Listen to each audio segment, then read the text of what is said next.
Okay, we're live. All right. The red light is on, numbers clacking away. I got a view meter moving when I talk, so I think we're good. Hello everyone. This is Human Resonances with Verde channel on YouTube. I am your host, Verde Augusto. Thank you for showing up. If you're new here, welcome. Thank you for being here. Please remember to like, share, comment, and subscribe. If that's not too much difficulty, it may sound like a lot, but it's only a few buttons, I assure you. Except for the comments. You can just leave a hey, thanks. I appreciate the video. Good job, good looking. This all helps you, right? Ultimately, it helps AI, the YouTube AI algorithm, to see that you're interacting with the channel and you like the channel and all is good. And so it'll keep the notifications percolating up in the algorithm. But if you don't, it'll forget you. Forget you, man. Forget you, man. And it will, and you'll wonder where's your favorite channel or your formerly favorite channel? Are they still there? And yeah, they're there, and you're unsubscribed and you didn't know it. So check to make sure you're subscribed, and if it's not too much difficulty, please hit the all for the notification bell, or hit the notification bell, select all, or you will likely get none of the notifications as per the YouTube AI algorithm, blah, blah, blah. So anyway, that's a public service announcement from all of us to all of you who do this. Thank you. And especially those who have a monetized channel, they really need the subs, they need the income. I do this to keep you guys informed, right? So this hat is one of my dad's effects. We're clearing out his estate at his house, and he had a few swaggery hats. It's not a fedora. I don't know. It's a Pimp Daddy hat in Panama, I think, maybe. I don't know. I would loosely describe my dad as that Pimp Daddy. Anyway, onward and upward. So I'll be talking about more of this. He's got all kinds of wonderful, fabulous tools. I'm gonna have to show you some videos of his shop, the house, and all of that, just because it'll kind of blow your mind. And so that's part of the closing of the shop. Part of the whole thing of me why I got to do this video is I've got to be moving. There was a little bit of resources in my dad's estate that allows me to move, and I'm going to be doing that. I got to, the first time that disbursement hits, I'm out of here, quite honestly, which requires a lot of totes and everything. So it's just a whole scale moving at that point. So before the shoe drops, if you will, I don't know what what the right expression is, but when it hits, it's going to hit like a bomb, a bomb, and explode on the scene like you ain't never seen. Pow, motherfuckers. So anyway, yeah, so that's coming up. That's my life is happier because I have resources that I can move from this closet location that I'm in. Right here, I have the flag behind me, but it hides a whole world of mess that needs to be dealt with sooner rather than later, and sooner rather than, sooner rather than soon, right? Sooner rather than soon. So anyway, all right, so I got to do this. So this is the second to the last segment here of this, this kind of this section.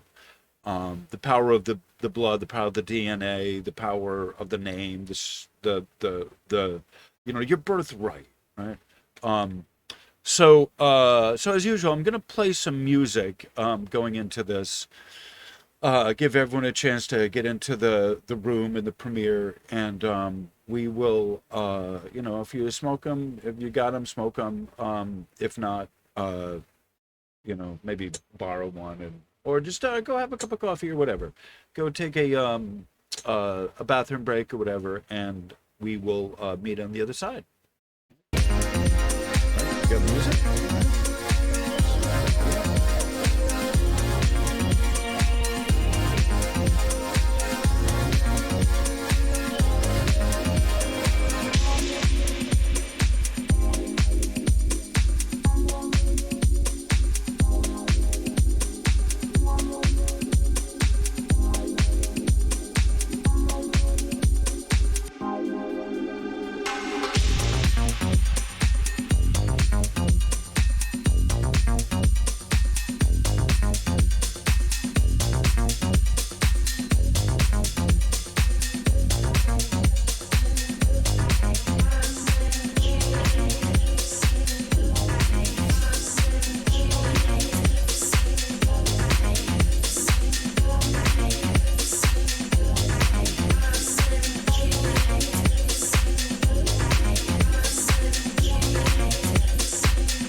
Okay, we're back. Indeed, we are. Buffering like a motherfucker. Um, could be buffering, could be CD skip from the MP3 I got. Um, maybe that'll be the joke for the this video. It's a CD skip on an MP3, which is on my hard drive. It's theoretically no, it couldn't be. No. Anyway, we got all right, we're not at 15:15. We're at 15:15 right here. So that's our mark. So as always, uh as I say, sticking to your time constraints doesn't happen accidentally. You got to watch the clock. Right? So I am a itinerant mother effing clock watcher when I do these. Even if I go off script, I'm still watching, and sometimes I cut it short, or I meandered off because I got to get back on the pathway. The bus is waiting. The bus isn't waiting for you, right? You will be waiting for the bus, but the bus ain't waiting for you, not ever. The ship doesn't wait for you. The bus doesn't wait for you. The plane doesn't wait for you. You're either on it or you're effed. Anyway, so on that cheery note, um, I I was just thinking I probably shouldn't gloss over the fact that I'm going through my father's uh property, his house, his stuff. There's it everything is in my stepmom Ellen's name because she was the breadwinner. So when she passed on, it went into trust, which is this is more than I probably should tell any of you, but this is there's a few, the 10 of you, right? The rest of you, you don't need to know this, but the 10 of you who care, Verde's terrific 10, I'll just tell you this. So at this point, technically, I'm a trust fund kid. My stepmom Ellen, she treated us very nicely in her will. So and I assure you, this thing you're not contesting it because she was a financial whiz. It was written by someone who was a financial planner who did that her whole entire life. Like you're not contesting this thing for anything. Like what do she certainly the judge would look at this thing and be like, like no, she's in a better sound of mind than you are coming in front of me with your dumbass claim. So she was a financial whiz. She planned people's financial estates. I had a chance one time of looking at the task she was going for a partner in the firm she was in, and they had like a sample exam that they give you for people who are studying it. And, these are the type of questions that you're going to have. So I expect this. So I started looking through the question, and it starts out, if the client has $180 million that they're trying to invest and blah, blah, blah, and if they're looking for this type of return and that, what would you suggest to them? And at that point, I'm like, okay, I'm lost. I'm done.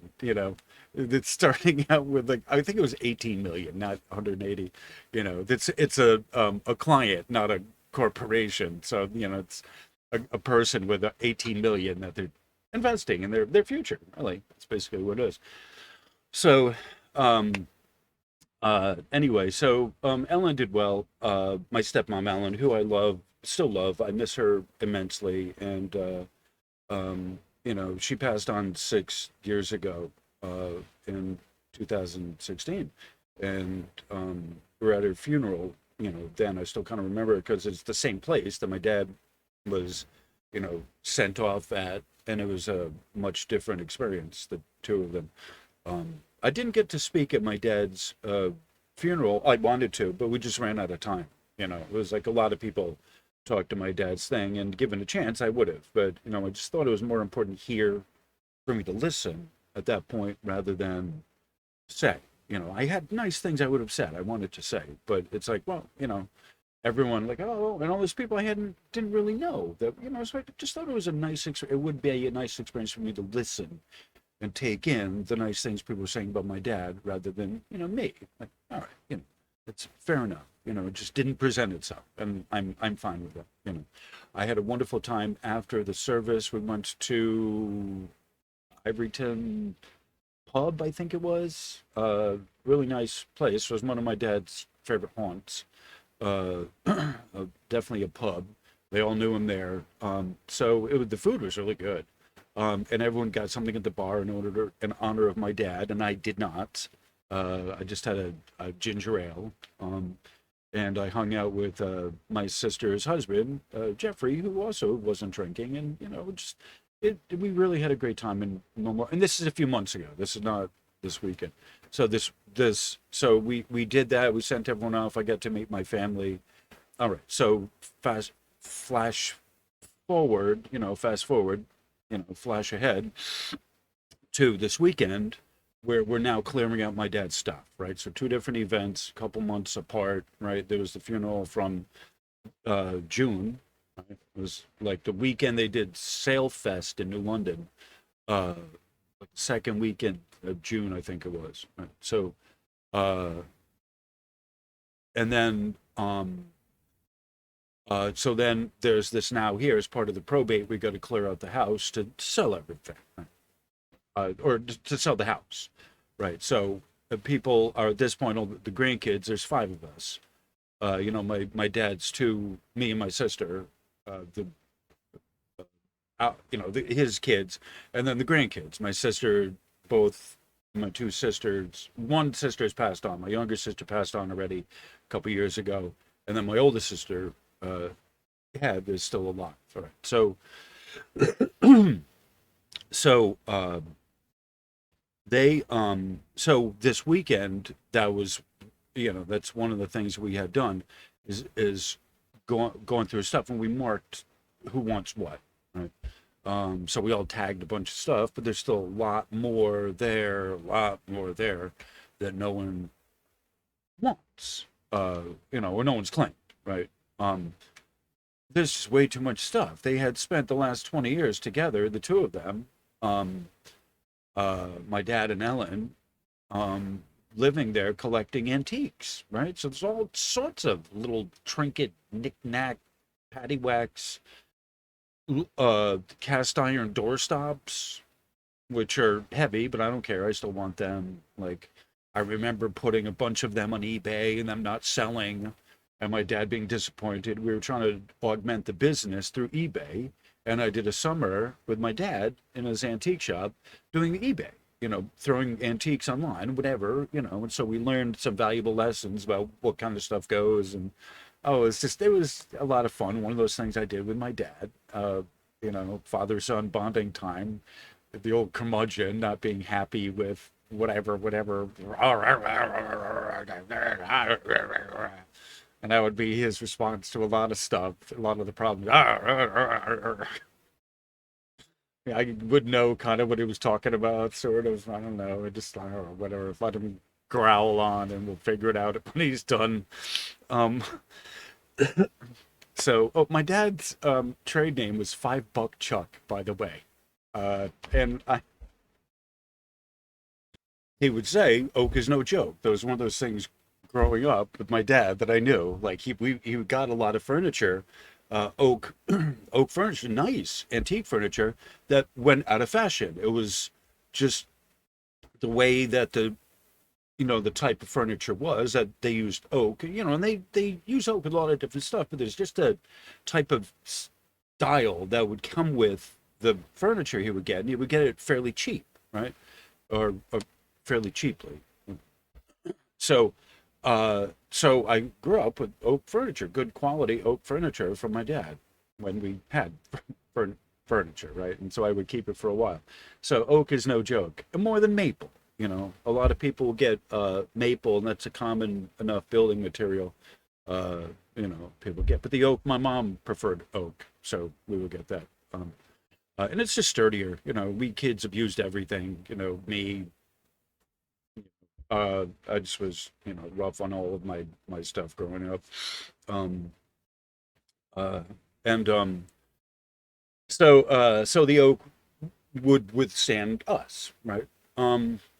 So so $5 Chuck, right? So the eBay, we had an interesting time. So there was a number of things there that I was looking at that is, where we got to tag everything, and You know, the kids all went around, they don't want anything, right? Like there's nothing there they want, right? I mean, really, it's all my dad's stuff. And out of everyone, I'm the one like, oh, I remember us doing this, and I remember us doing that, and that, and that, and then like all of them. He's got like, I'm not kidding. There's like 30 cast iron doorstops of all different, you know. A lot of them look like a house with a scene of, you know, but like it's a collection. Some will look like a flower on a, you know, flower bouquet in a vase, and just like, oh wow, these are really interesting. And just, you know, he's got a collection of them, right? They would go to auction. He and my, you know, my stepmom Ellen, and she had money, and so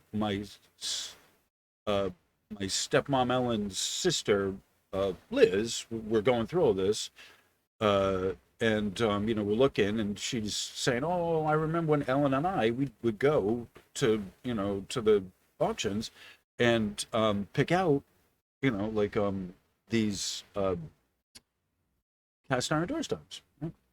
So there's a lot of stuff. So anyway, so, and that's their domestic stuff, and this says nothing about the tools of my dad's workshop, which I'm not going to go into. That's more personal, him, rather than the stuff they had from when, you know, their married stuff, as opposed to my dad's workshop. Right? There's a lot of freaking stuff here.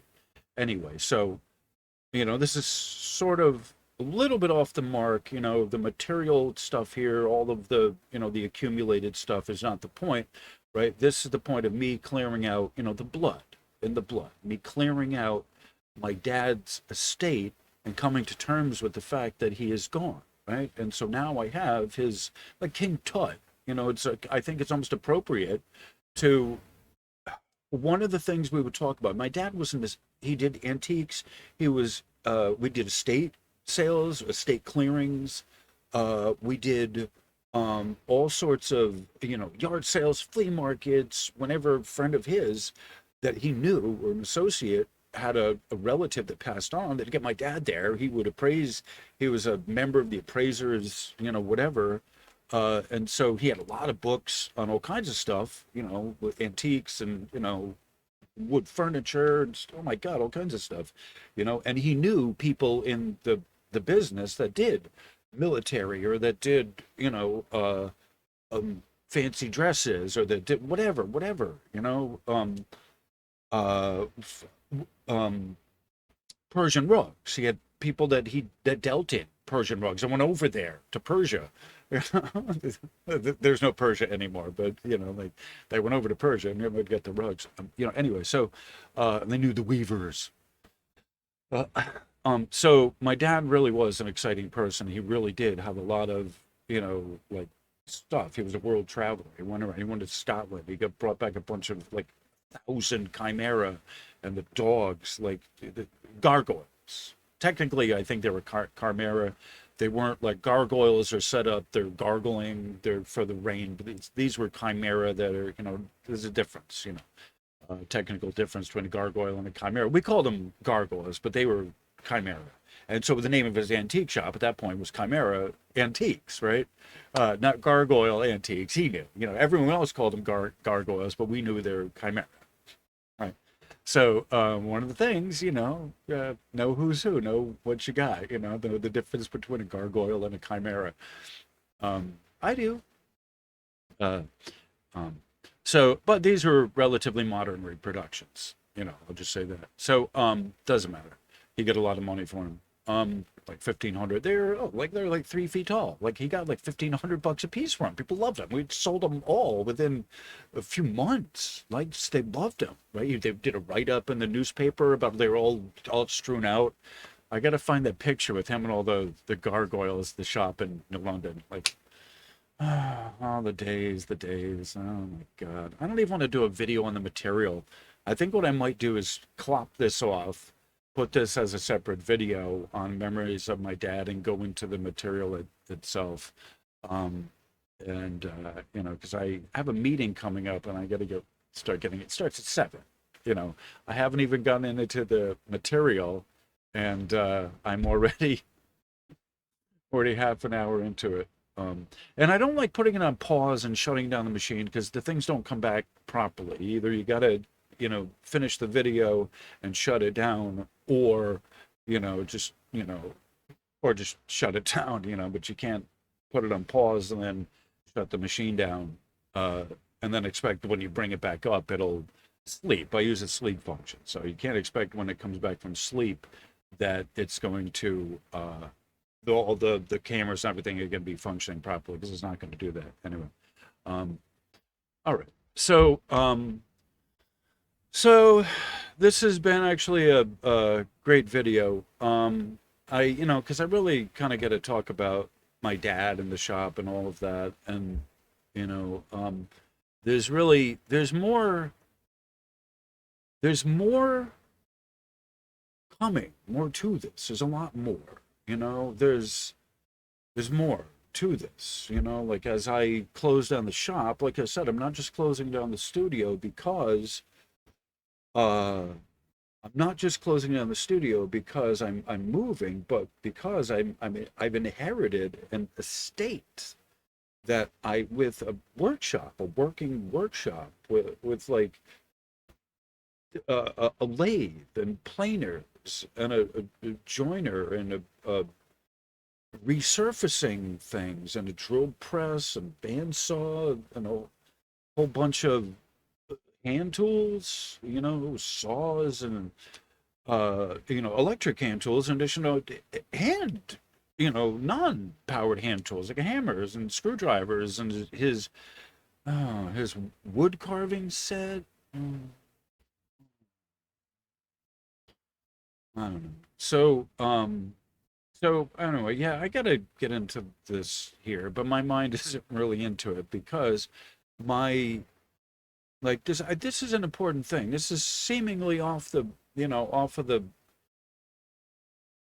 mark, off the beam of the message here to my my side, but it really is everything that and I've talked about this before, that all of my family, except for my other sister, my older sister, my nephew, and I don't really know my nieces so much. I know my nephew because he's the oldest, but I don't know the nieces, and now they're kind of in their own life. So it's like, I mean, they're alive, but they're not my, I don't look at them as even my immediate blood. Although if they need help, I will help them, and I am going to, as part of my part, I'm going to give them money out of my, my side of this, and in recompense for the stuff, the merch, from the property. So anyway, so it's actually 32 for length. I'm gonna close this down because I don't want to start this material and and then get into it. So let's I'm gonna stop this and then stitch the other video into the back of this and put it all out as one thing. And like I said, I'm gonna put this as an intermediate short-term video, I think, and put it out with love from me to you guys, I think. Because I just want to do an update, right? This is a pause video in between everything else as I'm closing down the studio. Thank you all very much for being here. I appreciate this. Namaste.